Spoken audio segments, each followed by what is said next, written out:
Students, पिछले video lecture में हम हिंदी मीडियम में चैप्टर 35 मेंडल के आनुवंशिकता के नियम पढ़ रहे थे, जिसमें हमने पारिभाषिक शब्दावली में नंबर 14 जनक पीढ़ियों तक पढ़ा था। आज हम उससे आगे पढ़ते हैं। मेंडल के आनुवंशिकता के नियम पार्ट 2। नंबर 15 संकरण। विभिन्न जातियों के जनक जीवों के बीच निषेचन संकरण कहलाता है। देखो, संकरण में और जनन में काफी अंतर है। जब एक ही जाति के जीवों में निषेचन होता है तो वो जनन कहलाता है। जनन कई प्रकार का हो सकता है, जैसे अलैंगिक जनन, लैंगिक जनन। लेकिन संकरण क्या होता है? विभिन्न जातियों के जनक जीवों के बीच जब निषेचन होता है तो उसे संकरण कहते हैं। नंबर 16 संकर, इसे इंग्लिश में हाइब्रिड भी कहते हैं। संकरण के फलस्वरूप उत्पन्न संतति को संकर कहा जाता है। यानी संकरण के फलस्वरूप जो संतति उत्पन्न होती है उसे संकर कहा जाता है। फॉर एग्जाम्पल, गधे और घोड़े के संकरण से खच्चर की उत्पत्ति होती है। खच्चर जो होता है वो संकर जीव होता है, हाइब्रिड जीव होता है। नंबर 17 संकर ओज। संकरण से उत्पन्न संतति यदि अपने जनकों से श्रेष्ठ गुणों वाली हो तो वह संकर ओज कहलाती है। सपोज करो, संकरण के फलस्वरूप जो संकर जीव उत्पन्न हुआ है वह अपने जनक से श्रेष्ठ गुणों वाला हो तो उस स्थिति को क्या कहेंगे? संकर ओज। नंबर 18 बहुसंकर संकरण। 2 से अधिक विपरीत लक्षणों वाले जनकों में संकरण करवाना बहुसंकर संकरण कहलाता है। इससे पहले हमने पढ़ा था एकल संकर संकरण, द्विसंकर संकरण। एकल संकर संकरण क्या होता है? जब एक जोड़ी विपरीत लक्षणों वाले जनकों में संकरण करवाया जाता है तो उसे कहते हैं एकल संकर संकरण। द्विसंकर संकरण किसे कहते हैं? जब 2 जोड़ी विपरीत लक्षणों वाले जनकों में संकरण करवाया जाता है उसे कहते हैं द्विसंकर संकरण। और बहुसंकर संकरण किसे कहते हैं? जब 2 से अधिक विपरीत लक्षणों वाले जनकों में संकरण करवाया जाता है तो उसे कहते हैं बहुसंकर संकरण। आगे पढ़ते हैं हम मेंडल के संकरण प्रयोग। मेंडल के संकरण प्रयोग निम्न है। मेंडल ने 2 प्रयोग दिए थे, एकल संकरण प्रयोग और द्विसंकरण प्रयोग। इन दोनों प्रयोगों पर ही मेंडल के तीनों नियम डिपेंड करते हैं। नंबर 1 एकल संकरण प्रयोग। जब एक जोड़ी विपरीत लक्षणों वाले जनकों में संकरण करवाया जाता है तो उसे एकल संकर संकरण कहते हैं। और इस एकल संकर संकरण पर आधारित मेंडल के 2 नियम हैं। उदाहरण, प्रभाविता का नियम और पृथक्करण का नियम। नंबर 2 द्विसंकर संकरण। जब 2 जोड़ी विपरीत लक्षणों वाले जनकों में संकरण करवाया जाता है तो उसे द्विसंकर संकरण कहते हैं। और इस द्विसंकर संकरण पर मेंडल का एक नियम आधारित है। उदाहरण, स्वतंत्र अपव्यूहन का नियम। अब बात करते हैं मेंडल के नियम की। नंबर 1 प्रभाविता का नियम। यह नियम एकल संकरण पर आधारित है। जब एक जोड़ी विपरीत लक्षणों वाले जनकों में संकरण करवाया जाता है तो F1 पीढ़ी में प्रभावी लक्षण प्रकट होते हैं जो अप्रभावी लक्षण को प्रकट नहीं होने देते हैं। अर्थात जब एक जोड़ी विपरीत लक्षणों वाले जनकों के मध्य संकरण करवाया जाता है तो जो F1 पीढ़ी है उसमें सारे लक्षण प्रभावी होंगे, अप्रभावी लक्षण प्रकट नहीं होंगे, क्योंकि उसमें प्रभावी लक्षण अप्रभावी लक्षण को दबा देते हैं। इसे ही प्रभाविता का नियम कहा जाता है। यह नियम जीवों के लिए अत्यंत महत्वपूर्ण है। मानव में मंद बुद्धि, मधुमेह व वर्णांता इत्यादि जो हैं, ये प्रभाविता के नियम के लक्षण। देखो, मानव में मंद बुद्धि, मधुमेह व वर्णांधता ये एक एज के बाद में दिखने शुरू होते हैं। ये सभी अप्रभावी लक्षण होते हैं। इनको प्रभावी जीन दबा के रखते हैं। ये सभी आनुवंशिक रोग हैं। आनुवंशिक रोगों के जीन अप्रभावी होते हैं, इन्हें प्रभावी जीन प्रकट नहीं होने देते हैं। यानी एक समय के बाद ही ये लक्षण प्रकट होते हैं। जन्म के समय ये लक्षण प्रकट नहीं होते, क्योंकि प्रभावी जीन इन अप्रभावी जीन को प्रेस करके या दबा के रखते हैं, जिससे ये लक्षण प्रकट नहीं होते। उदाहरण के लिए यहाँ पे कैपिटल टी लंबेपन का प्रतीक है, लंबा, स्मॉल टी बौनेपन का प्रतीक है। आपको पूरी जेनेटिक्स में ये डायग्राम याद रखना पड़ेगा, जिससे कि आप पूरी जेनेटिक्स को अच्छे से समझ सकते हैं, क्योंकि इसी डायग्राम के इर्द गिर्द पूरी जेनेटिक्स घूमती है। मैं इस डायग्राम को आपको ड्रॉ करना सिखाता हूं। एक लाइन इस तरह से खींचेंगे, एक लाइन इस तरह से खींचेंगे, एक लाइन इस तरह से खींचेंगे और एक एम का शेप बना देंगे। फिर इस लाइन को यहाँ पे लेके जाएंगे, इसको यहाँ पे लेके आएंगे, इसको यहाँ पे और इसको यहाँ पे। इस प्रकार से ये डायग्राम आपको पूरी जेनेटिक्स में याद करना पड़ेगा, अच्छे तरीके से बना के इसको काफी अभ्यास करके सीखना पड़ेगा, क्योंकि इसी डायग्राम के चारों ओर पूरी जेनेटिक्स घूमती है। हम बात कर रहे थे यहाँ पे कैपिटल टी लंबेपन का प्रतीक है और स्मॉल टी बौनेपन का प्रतीक है। अब हमने डायग्राम को ड्रॉ कर दिया और यहाँ पे कैपिटल टी मान रखा, यहाँ पर कैपिटल टी, यहाँ पर स्मॉल टी, यहाँ पर स्मॉल टी। अब देखो ये कैपिटल टी, देखो यहाँ पे स्मॉल टी है तो यहाँ पे आ जाएगा कैपिटल टी स्मॉल टी। इधर देखो यहाँ पे आ जाएगा कैपिटल टी स्मॉल टी, यहाँ पे आ जाएगा कैपिटल टी स्मॉल टी, यहाँ पे आ जाएगा कैपिटल टी स्मॉल टी। अब हमें F1PD प्राप्त होगी और F1PD में सभी लक्षण प्रभावी है। यहाँ पे जो कैपिटल टी है वो लंबेपन का प्रतीक है, जो स्मॉल टी बौनेपन के प्रतीक को दबा रहा है। तो जितने भी चारों पौधे जो हमें प्राप्त हुए हैं वो लंबे पौधे प्राप्त हुए हैं। अब इन F1PD के बीच क्रॉस करवाने पर देखो हमें क्या मिलता है। हमें फिर से वही डायग्राम को ड्रा करना पड़ेगा और इस ड्रॉ करने के बाद हम यहाँ पे मान रखते हैं इन दोनों के बीच, इन दोनों मान के बीच हमें क्रॉस करवाना पड़ेगा। Capital T small T, capital T small T. देखो यहाँ पे क्या आता है, capital T capital T, capital T small T, capital T small T, small T small T.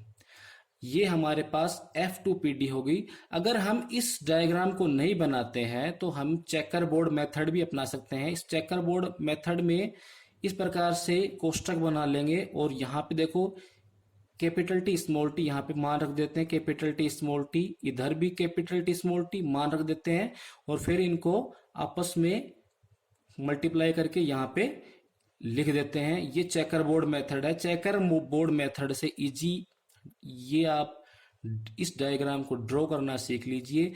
ये डायग्राम बहुत इजी है। अब बात करते हैं फिनोटाइप और जीनोटाइप की। फिनोटाइप और जीनोटाइप की डेफिनेशन हम पहले पढ़ चुके हैं। फिनोटाइप की डेफिनेशन क्या थी, किसी जीव के बाहरी लक्षणों को देखकर जब उसका रेशो निकाला जाता है, अनुपात निकाला जाता है, तो उसे फिनोटाइप कहते हैं। और जब किसी जीव के जीनी प्रारूप को देखकर उसका जीनोटाइप या आंतरिक लक्षणों को देखकर उसका अनुपात निकाला जाता है, उसे जीनोटाइप कहते हैं। अब देखो इसका फिनोटाइप क्या होगा। फिनोटाइप में क्या होगा, देखो यहाँ पर हमें ये लंबा प्राप्त हुआ, ये शुद्ध लंबा, ये अशुद्ध लंबा, ये अशुद्ध लंबा और ये बोना। तो हमें 3 तो पादप लंबे प्राप्त हुए और एक बोना। तो इसका फिनोटाइप यानी बाहरी लक्षणों को देख के फिनोटाइप निकाला जाता है। तो इसका फिनोटाइप क्या जाएगा, 3:1।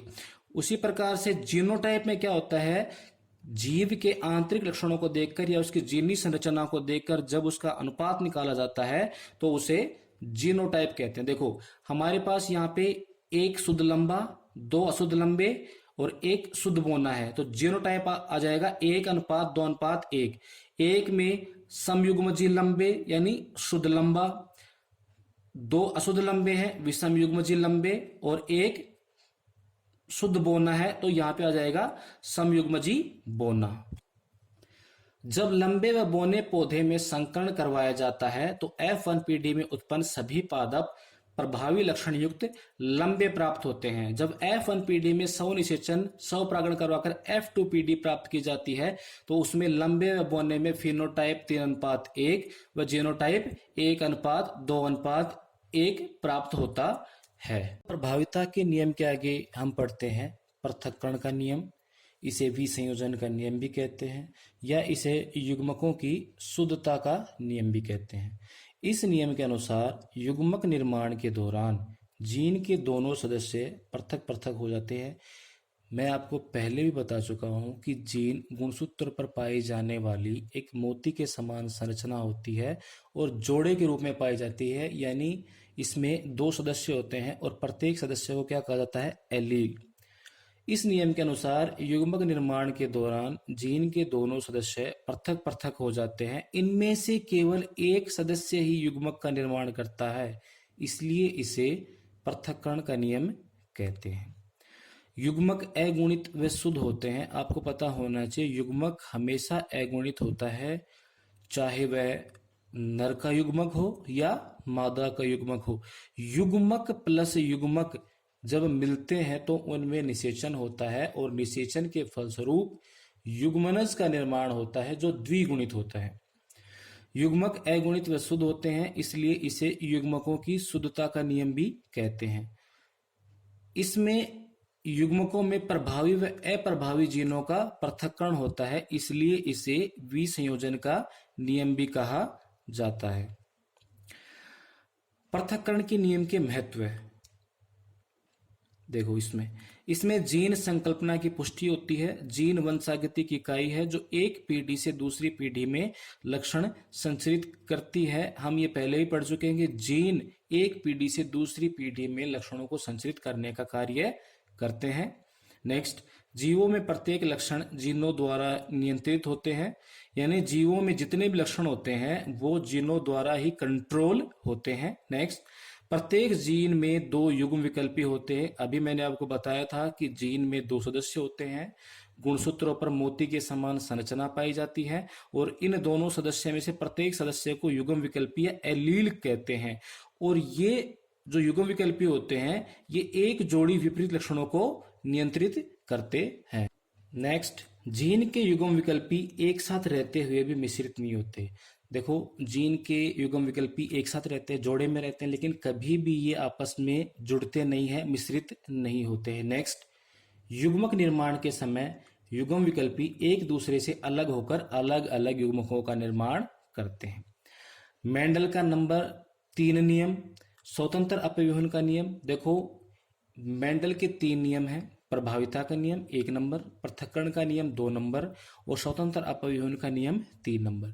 जो प्रभाविता का नियम और पृथक्करण का नियम है वह एकल संकरण प्रयोग पर आधारित है और स्वतंत्र अपव्यूहन का नियम द्विसंकर संकरण पर आधारित है। आपको ये याद रखना होगा। यह द्विसंकर संकरण पर आधारित है। जब 2 जोड़ी विपरीत लक्षणों वाले जनकों में संकरण करवाया जाता है तो F1 पीढ़ी में प्रभावी लक्षण वाले संयोग उत्पन्न होते हैं, परंतु जब इनसे F2 पीढ़ी प्राप्त की जाती, किनसे, F1 पीढ़ी में जो प्रभावी लक्षण प्रकट होते हैं या उत्पन्न होते हैं, जब उनमें क्रॉस करवाया जाता है तो F2 पीढ़ी प्राप्त होती है।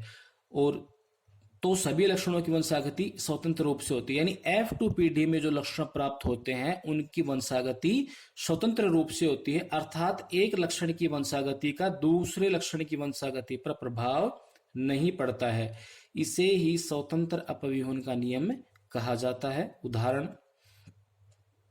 गोल पीला को क्रॉस करवाया झुर्रीदार हरे से। यहां पर कैपिटल आर ये गोल का सिंबल है, कैपिटल वाई पीले का सिंबल है, स्मॉल आर झुर्रीदार का सिंबल है, स्मॉल वाई हरे का सिंबल है। अब हम यहां से लेते हैं कैपिटल आर को, यहां से small R, capital Y, small Y. अब हमारे पास एक युग्मक है। इस युग्मक को इस डायग्राम में रखते हैं। मैंने आपको ये डायग्राम पहले बताया था, आपको अच्छे से ड्रॉ करना सीखना होगा इसे। यहां पे रखते हैं capital R, small R, capital Y, small Y. देखो यहां पे क्या आता है, कैपिटल आर, कैपिटल वाई, यहां पर कैपिटल आर, स्मॉल वाई, यहां पर स्मॉल आर, कैपिटल वाई, यहां पर स्मॉल आर, स्मॉल वाई। ये हमारे पास F1 पीढ़ी में लगी। आपको ये चारों मान अच्छे से याद करने होंगे, क्योंकि जब F2 पीढ़ी निकालेंगे तो ये चारों मान रखने पड़ेंगे हमें। तो हमारा पहला मान था capital R, capital Y, second capital R, small Y, third small R, capital Y, fourth small R, small Y. F1 पीढ़ी में हमें ये मान प्राप्त हुए हैं। अब इन मानों को F2 पीढ़ी में रखते हैं, चेकरबोर्ड मेथड बनाते हैं।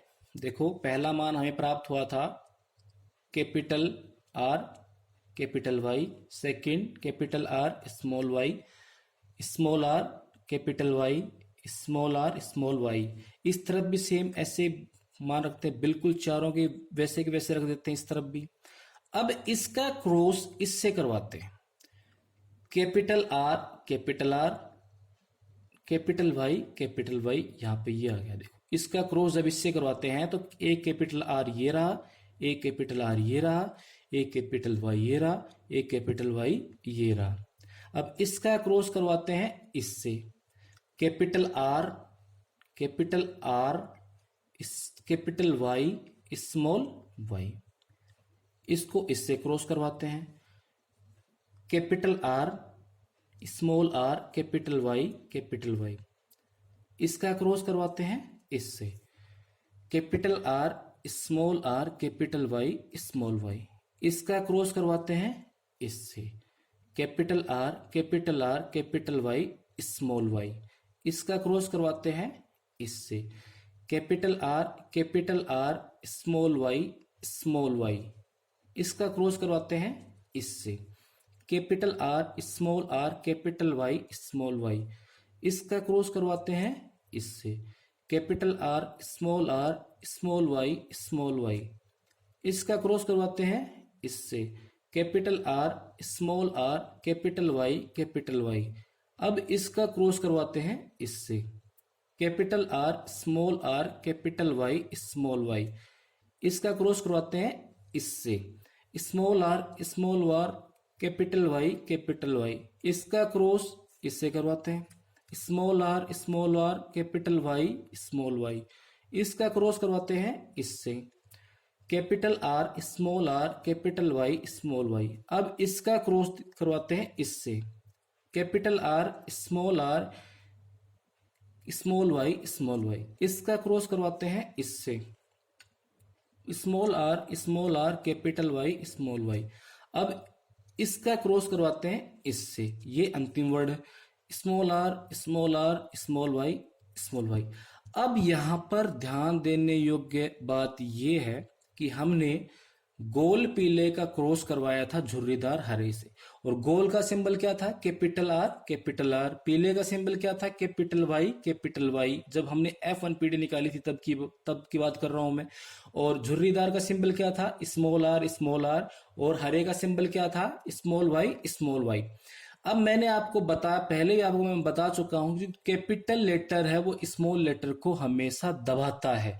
तो देखो यहां पर तो शुद्ध गोल और शुद्ध पीले हैं, लेकिन यहां पर गोल तो शुद्ध है, लेकिन पीला में ये जो सिंबल है ये हरे का प्रतीक है। इसमें स्मॉल वाई जो है हरे का प्रतीक है और कैपिटल वाई पीले का प्रतीक है। तो यहां पर कैपिटल वाई इस स्मॉल वाई को प्रेस कर रहा है, यानी दबा रहा है, तो यहां पर पीला लिखेंगे हम इसको। अब देखो यहां पर दोनों स्मॉल वाई है, यहां पर कैपिटल वाई नहीं है, तो यहां पर क्या लिखेंगे हम, हरा। यहां पर एक कैपिटल आर है और एक स्मॉल आर है, तो ये कैपिटल आर स्मॉल आर यानी गोल झुर्रीदार को दबा रहा है, तो यहां पर क्या लिख देंगे, गोल। अब बात करते हैं इसके फिनोटाइप की।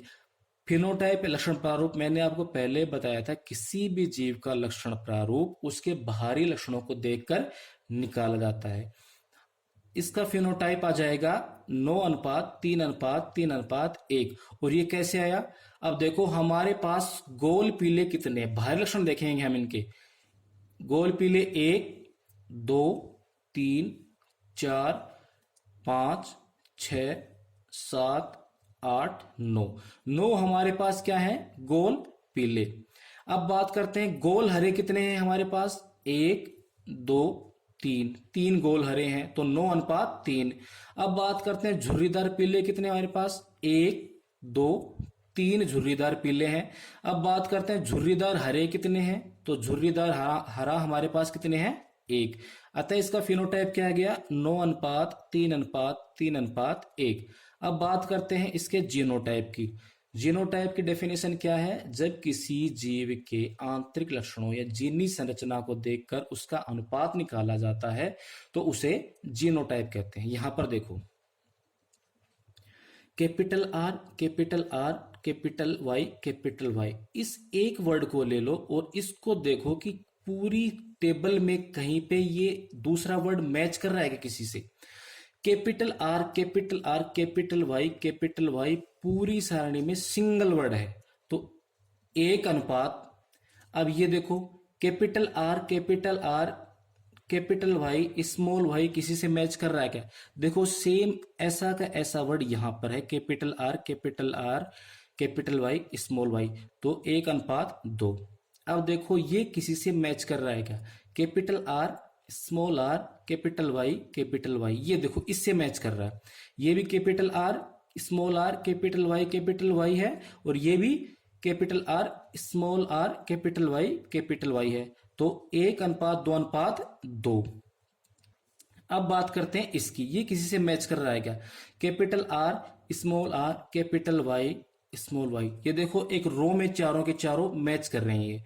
ये भी capital R capital Y small Y है, ये भी capital R capital Y small Y है, ये भी capital R capital Y small Y है, और ये भी capital R capital Y small Y है, तो अनुपात 4।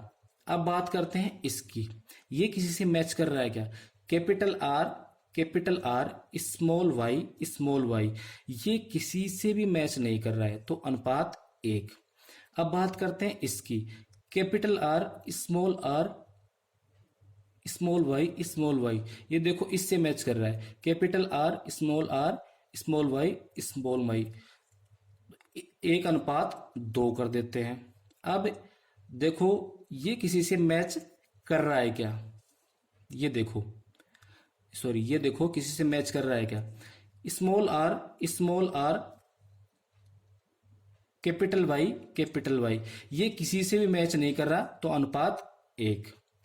अब ये देखो किसी से मैच कर रहा है क्या? Small R capital Y small Y, ये इससे मैच कर रहा है, तो अनुपात 2। स्मॉल आर स्मॉल वाई, ये किसी से भी मैच नहीं कर रहा है, तो अनुपात 1। तो इसका जीन प्रारूप की जीनोटाइप क्या आएगा? 1:2:4:1:2:1:1:2:1।